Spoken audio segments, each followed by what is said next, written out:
Ini sedang berkonsultasi tentang hal-hal mistis yang dia alami selama ini. Sebuah kisah mistis yang ternyata sudah terjadi sejak lama, tapi Sinta baru tahu ya hari itu. Nah, kisah mistis apa itu?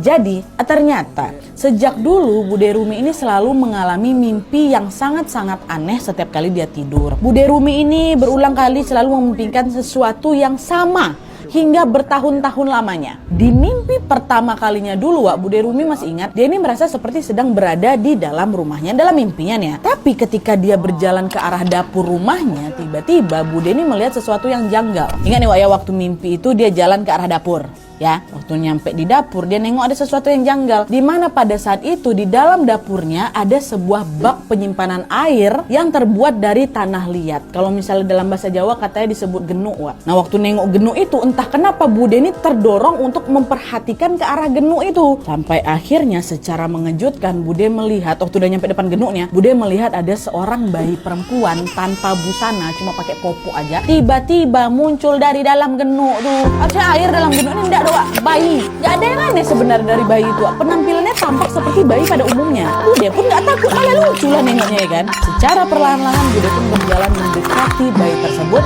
Dan ketika posisi mereka sudah saling berdekatan, tiba-tiba sambil tersenyum, Wak, bayi itu mengulurkan kedua tangannya ke Bude seolah-olah minta digendong. Bude waktu itu belum punya anak, dia pun langsung segera gendongin bayi itu dan meletakkannya si bayi ini ke pundak sebelah kiri. Ya, nah inilah mimpi pertama kalinya Bude. Dan di sini nggak berhenti sampai di situ aja. Besok malamnya nih, ketika Bude tidur lagi tanpa diduga-duga dia kembali memimpikan anak bayi ini.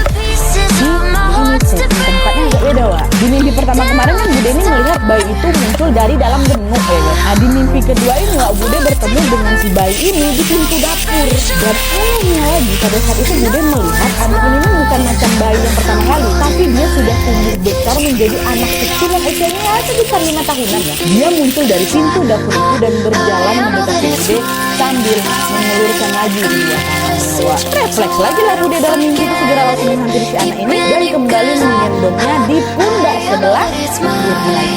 Di mimpi kedua berturut-turut, hari kedua mimpi, besok mimpi lagi. Cuman yang membedakan bayinya lebih berubah. Setting rumah nggak sama. Dan sejak saat itu lawak hampir setiap malam Bude ini selalu memimpikan anak perempuan ini terus. Dan di dalam mimpinya ini Wak, Bude itu seperti melihat tumbuh kembang anak itu. Mulai dari dia bayi, ya kan? Dia bisa merangkak, dia bisa berjalan, dan seterusnya. Tapi meskipun di dalam mimpi ini anak ini semakin tumbuh besar hari ke hari kan, anehnya Bude ini nggak pernah ngelihat si anak ini sampai remaja atau dewasa, Wak, nggak pernah. Selalu maksimal tuh sampai si anak ini berusia 6 atau 7 tahun lagi.